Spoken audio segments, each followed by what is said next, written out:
तो everyone hope you are doing well. जैसे कि आप लोगों ने पढ़ लिया होगा, क्लीनिंग करनी है तो हम स्टार्ट करते हैं। सबसे पहले मैं यहाँ पे खाना बना रही थी। अच्छा, इसमें मैंने थोड़ा सा दही ऐड किया था तो इसका टेक्सचर थोड़ा ठीक हो गया था, आप लोग भी ऐड कर सकते हैं। उसके बाद यहाँ पे ये मैं दिखा रही थी कि सिर्फ हमारे घर में मेरा बेटा ब्रेड और जैम खाता है। उसके बाद वो उठ गया था तो मैं उसके साथ थोड़ी देर खेल रही थी, क्योंकि वो भी 2 इयर्स का है तो उसकी कोई भी टाइमिंग होती है सोने की, पर मैंने इसकी प्लान की हुई है।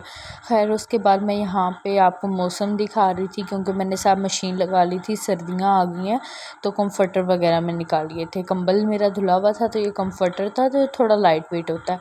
उसके बाद मैंने इसको स्पिन करके तार पे डाल दिया था और उसके बाद बेड शीट्स वगैरह भी साथ साथ धोई थी।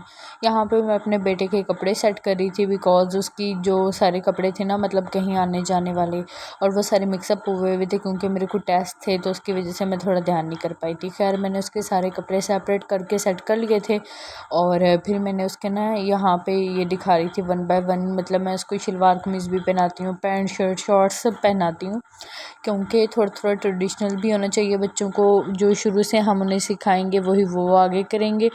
और ख़ैर, मुझे ये उसकी ना ये वाली वेस्ट कोट बहुत ज़्यादा पसंद है और मैं इस तरह की सोच रही थी कि उसके लिए बनाऊँ। यहाँ पे मैं एक टिप दे रही थी। टिप ये था कि आप जो भी शॉपर घर में होते हैं ना, सारे सेव करके रखा करें। मैंने बहुत ज़्यादा शॉपर्स रखे होते हैं घर में। खैर, यहाँ पे उसकी कबर्ड सेट हो गई थी तो उसके बाद मैंने आटा गूँधना था, क्योंकि सुबह का काफ़ी मतलब 6 साढ़े 6 ऑलमोस्ट हो चुके थे तो मुझे आटा गूँधना था, तो मैं फटाफट आटा गूँध लिया। और मैं सुबह काफ़ी जल्दी उठी हुई थी, तकरीबन 3:30 के करीब, और उसके बाद मैंने मशीन वगैरह लगाई। एक बार बीच में मेरा बेटा उठा, थोड़ी देर खेल के फिर सो गया था वो। और मैंने आटा गूँधने के बाद यहाँ पे चीज़ें दिखा रही थी। ये कुछ चीज़ें होती हैं मेरी इंपॉर्टेंट, जैसे कि इसमें नाइट क्रीम कर लें और फाउंडेशन होगी, लिपस्टिक होगी और एक विटनोवर ट्यूब है, क्योंकि वो इंपॉर्टेंट होती हैं। तो वो मैं ना एक छोटे से बॉक्स में, ज्वेलरी बॉक्स है, उसमें डाल के रखती हूँ। खैर, यहाँ पे देखें कितना मैस हुआ हुआ है, क्योंकि मैंने काफ़ी टाइम से ध्यान नहीं दिया था किसी भी चीज़ पे, घर के किसी काम पे भी, क्योंकि मेरे पेपर्स हो रहे थे तो इस वजह से सारी बुक्स और सारी मेरा मेकअप इधर उधर हुआ हुआ था। खैर, मैं नॉर्मल रूटीन में इतना मेकअप नहीं यूज़ करती, क्योंकि मैंने अकेडमी और जाना होता है तो उस वजह से मैं फिर वहाँ पे तो करके नहीं जाती। सिर्फ लिपस्टिक लगा ली हल्की सी और क्रीम या फाउंडेशन, वो मतलब मेरे मूड पे डिपेंड करता है कि मैं क्या लगाती हूँ, लेकिन मतलब एकेडमी के लिहाज से। खैर, यहाँ पे मैं ना अपनी सारी बुक सेट करने के बाद आ गई थी कि मेरा हस्बैंड का कबर्ड था तो इसमें मैं उनकी बुक सेट करी थी, क्योंकि उनको ऑफिस की फाइल्स वगैरह भी इधर उधर पड़ी होती हैं। उन्हें रीडिंग करना पसंद है तो वो बुक्स काफ़ी ज़्यादा पढ़ते हैं।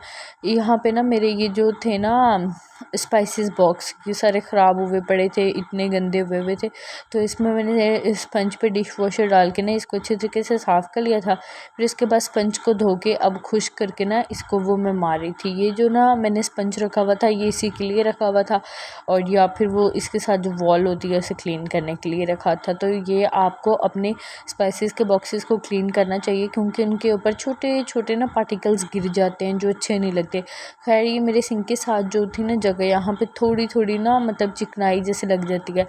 तो ये रेंट का हाउस है तो आई डोंट नो, इस पे कुछ ऐसे भी स्पॉट्स लगे हुए हैं जो क्लीन नहीं होते, बट मैं ट्राई करती हूँ कि क्लीन होते रहें, बट कुछ मैसी होते हैं जो परमानेंट स्पॉट्स होते हैं तो वो क्लीन नहीं होते। और उसके बाद ये देखें कि इसकी क्या हालत हुई पड़ी है बेचारे पे, मतलब मैंने हफ्ता नहीं ध्यान दिया और इसकी हालत चेक करने। खैर, ये मैं हेल्पर से साफ़ करवा रही थी और साथ साथ मैं शूट कर रही थी, क्योंकि उसको मैंने पहले बता दिया था कैसे साफ़ करना है और उसको तरीके से कुछ करके दिखा रही थी। इसके ऊपर भी मैंने डिश वॉशर डाला था और उसके बाद थोड़ा सा बेकिंग सोडा डाल के, उसके बाद ये कुछ बाल्टियाँ थी जिनमें अचार वगैरह पड़ा होता है और गुड़ वगैरह पड़ा होता है, अचार और गुड़ वगैरह पड़ा होता है, तो इन्हें अच्छे से साफ़ करी थी। इनमें भी छोटे छोटे पार्टिकल्स चले जाते हैं, क्योंकि हेल्पर अच्छे तरीके से सफाई नहीं करते। तो हफ्ते में 1-2 बार, अगर आप लोग डेली नहीं कर सकते तो करनी चाहिए। खैर, मैं तो डेली खुद ही करती थी, क्योंकि मैंने मतलब हेल्पर परमानेंट नहीं रखा हुआ। उसके बाद ये जूसर मशीन थी, इसकी हालत चेक कर ले, मतलब वो बनाते थे तो उन्होंने क्लीनिंग नहीं की थी, तो इसकी हालत देख सकते हैं आप क्या हुई पड़ी थी। खैर, इसका मैं फुल रिकॉर्डिंग कर पाई थी, लेकिन इसको अच्छे तरीके से मैंने क्लीन कर लिया था, इसे भी डिश वॉशर और बेकिंग सोडा से क्लीन किया था। तो ये भी अच्छी तरीके से क्लीन हो गया था। और इसको क्लीन करने के बाद ना मैंने अपने स्टोरेज बॉक्सेस, मतलब ये जो कबर्ड बनी होती हैं ना नीचे, इनको क्लीन करना था। इनके ऊपर भी दाग वगैरह काफ़ी ज़्यादा पड़े हुए थे। किचन पूरे घर में सबसे ज़्यादा गंदी हुई थी, तो किचन ही सबसे साफ़ होनी चाहिए, क्योंकि किचन गंदी हो तो फिर खाना बनाने का भी दिल नहीं करता है। उसके बाद मैंने हैंड वॉश किया था और ब्रश करने के बाद मैं इधर आ गई खाना बनाने के लिए। पहले भी किया था लेकिन वो सफाई करवाती थी तो दिल ख़राब हो रहा था। खैर जी, आज था संडे, तो थोड़े देसी स्टाइल में पराठे शराठे ये सारी चीज़ें बन गई थी। इनसे होता तो वेट गेन है, पर हम रहे देसी बंदे, फिर भी आदत से मजबूर। खैर संडे था तो मैंने कहा चलो एक दिन चीटिंग्स कर लेते हैं मिल के साथ, और अचार सालन लस्सी शस्सी ये सब कुछ एक दिन के लिए कर लिया। ओवरऑल मुझे इतना हैवी फूड पसंद नहीं है, लेकिन ये भी नहीं है कि मैं ब्रेड वगैरह खाती हूँ, मैं खाती रोटी हूँ लेकिन नॉर्मल। उसके बाद यहाँ पे कुछ बर्तन पड़े हुए थे, वो मैं धोने के लिए आ गई थी खाने के बाद। और यहाँ पे मैंने बर्तन धोए, अपने बेटे के फीडर वगैरह धोना था तो उसका फीडर वगैरह धोया। उसके फीडर को ना मैं हफ्ते में 1-2 बार ज़रूर बॉयल करके साफ़ करती हूँ। खैर उसके बाद मैं यहाँ पे चाय बना रही थी, और जी ये मेरे दिन का सबसे अच्छी चीज़ होती है। यहाँ पर मैं अकेले बैठ के चाय इंजॉय की, मेरा बेटा टीवी देख रहा था तो मैं नहाने के लिए चली गई। और ये मेरा सूट था, और ये मैं ना मेंस का फेस वॉश यूज़ करती हूँ। और उसके बाद मैंने अपर लिप्स करने थे और ये अर्जेंट फेशियल था मेरे पास, मैं यही यूज़ करती हूँ। और उसके बाद ये सोमो जेल मेरा बेस्ट पार्ट है, मेरे मुंह पे दाने बनते रहते हैं अंदर तो माउथ में, तो वो मैं लगाती हूँ। खैर उसके बाद मैंने ना ये एक पैकेट लिया हुआ है बॉक्स अपने बच्चे के ना, मतलब ब्लॉक्स जो होते हैं मैं उसमें ये सेव करके रख देती हूँ, क्योंकि एक एक ढूंढा नहीं जाता। तो ये मुझे आई गेस 50 रुपीज़ का मिला था। आप भी ऐसे पैकेट्स ले लिया करें। और ये अभी वो सो गया था तो मैंने उसकी साइकिल पे रख के साइड पे